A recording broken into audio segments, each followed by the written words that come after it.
अस्सलाम वालेकुम, मैं हूं आपको दोस्त, आपको बदल बात से कुछ आमतरीन खबरें आपके सामने रख देते हैं। एहसन इकबाल साहब में जो चंद रहा है वो मैसिवली वायरल है। इसके ऊपर डॉक्टर मोइन पिरजादा साहब और पूरी दुनिया से एक रद्द-ए-अमल आ रहा है, ये आपके सामने रख देते हैं। लेकिन एक बड़ी हैरान कुन डेवलपमेंट हुई है, और डेवलपमेंट ये है कि डोनाल्ड ट्रंप ने अपना पैंतरा चेंज कर लिया। कल तक ट्रंप ने या हमने सब ने ट्रंप को देखा था कि ज़ेलेंस्की को उसने बिल्कुल उसकी धज्जियां उड़ा के रख दी थी, और महसूस हो रहा था कि बल्कि अखबारात के अंदर भी लिखा गया कि ट्रंप रशिया का स्पाई है, वाशिंगटन के अंदर बैठा हुआ है जो। लेकिन अब डोनाल्ड ट्रंप ने यह कहा कि फौरन मुज़ाकरात की टेबल पर आ जाए, इससे पहले कि बहुत देर हो जाए। ट्रंप का रूस पर नई पाबंदियां आयद करने का बयान दिया।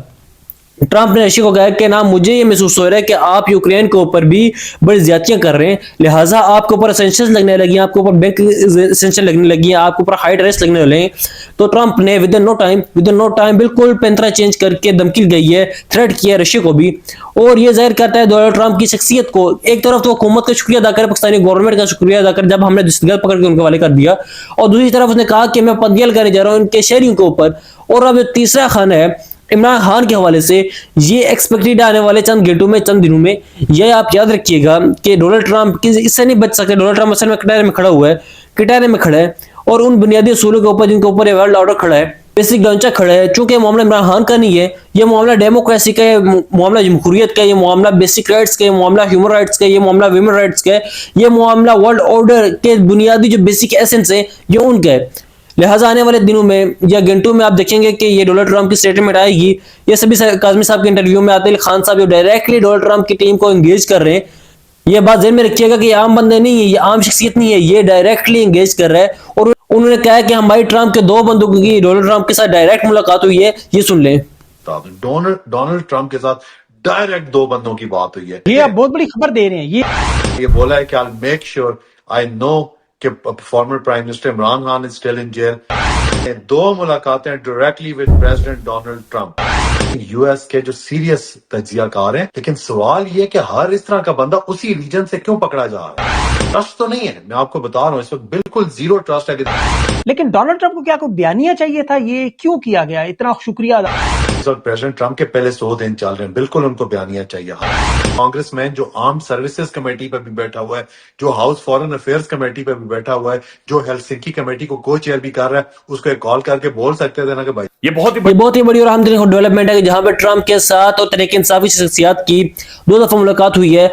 और जाहिर है ये मामला स्टेट बहुत ज्यादा हाई है। ओवरसीज पाकिस्तानी के भी जिन्होंने एक बड़ी लॉबिंग की है, पैसा लगाया, टाइम लगाया है।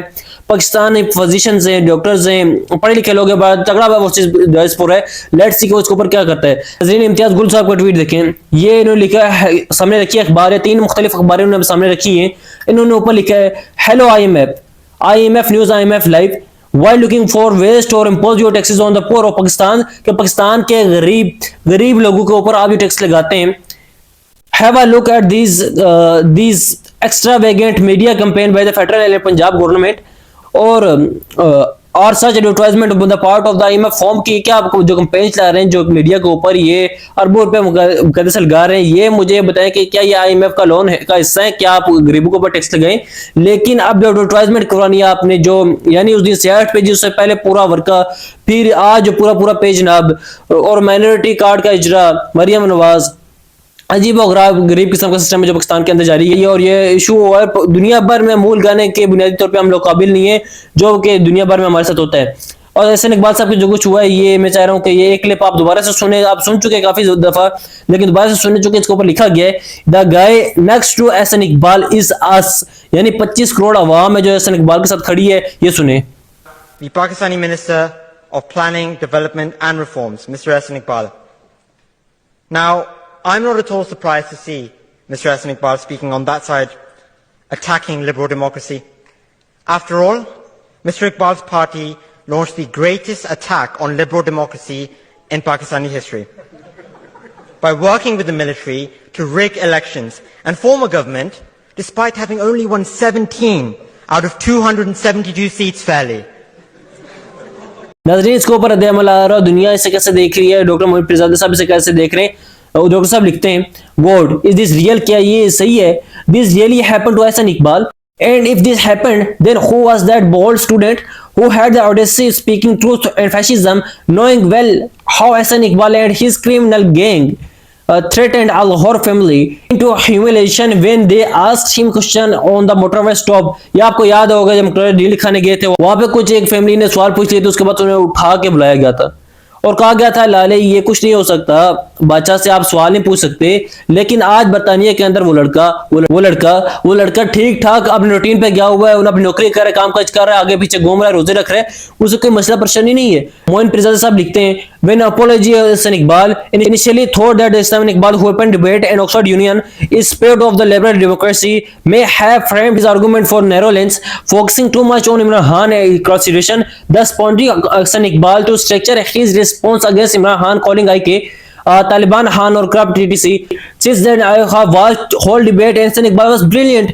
अब ये वाकईतन सच है, यानी हसन इकबाल वो जो पूरी वीडियो आप जाकर देखें तो वो जो है हसन इकबाल नामी नौजवान है, डिबेट बुनियादी तौर पे लिबरल डेमोक्रेसी और 100 डायलॉग के ऊपर थी कि जो डेवलपिंग स्टेट्स हैं, आर्गुमेंट ये था कि हमारे जैसे चिंदी चोर है डेवलपिंग स्टेट है, ये जो डेवलप कंट्री है, ये जो बड़े सरमायादार मुल्क हैं, ये असल में हमें आगे नहीं बढ़ने देते, हमें तरक्की नहीं करने दे रहे, ये हमें जनाब हमारी डोरे खींचते हैं और हमारे मुआशरत के ऊपर इनका कब्जा है। ये बेसिकली ये आर्गूमेंट इसी चीज के ऊपर था कि फेन कर रहा था कि उस लड़के ने ये कहा कि अगर इसी चीजों को आप आगे सामने रखें तो हसन इकबाल साहब मेरे सामने बैठे हैं और ये हमारे सामने बड़ी मिसाल है कि ये डेवलपिंग स्टेट्स है जो हम जैसे चिंदी चोर है तरक्की क्यों नहीं करते। उन्होंने कहा इंडिया की मिसाल ले लें, वहां पे इंतखाबात होता है, इलेक्शन होता है, वहां पे कैंपेन्स होती हैं, वहां पे गवर्नमेंट आती है, हुकूमतें चलती हैं।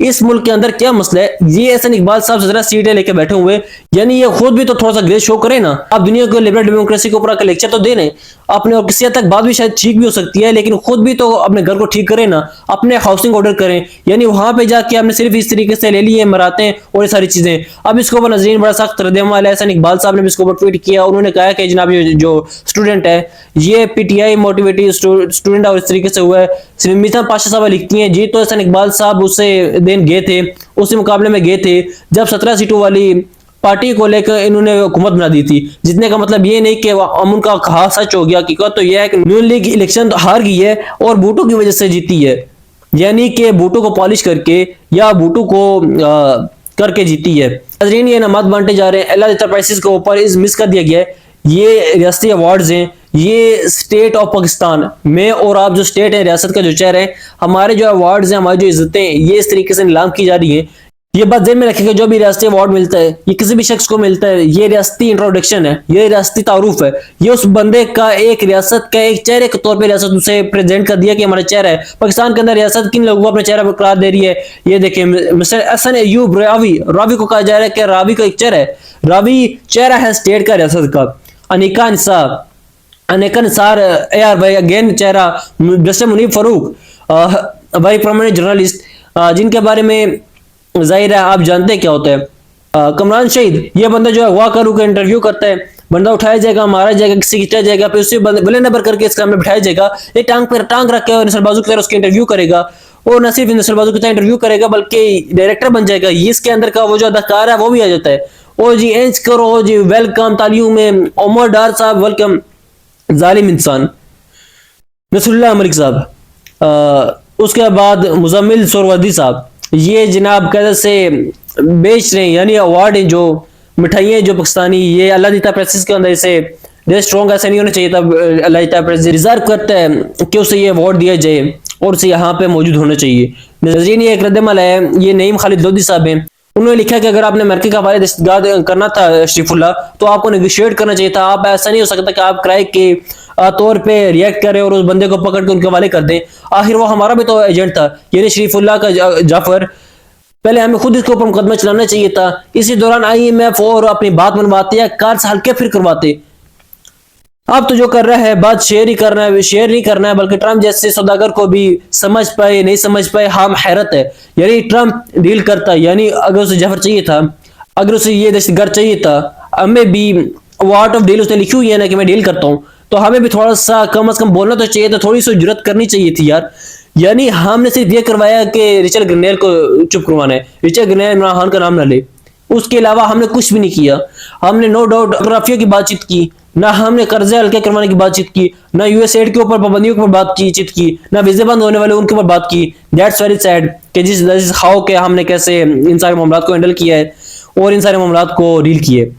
ज़ाहिर इस्लाम का मुकाम है, ये सुन ले वीडियो यहाँ पे आसिफ करीमानी साहब कहते हैं कि शहबाज शरीफ साहब को चलो पर पानी में डूब के मरना चाहिए, ये सुन ले।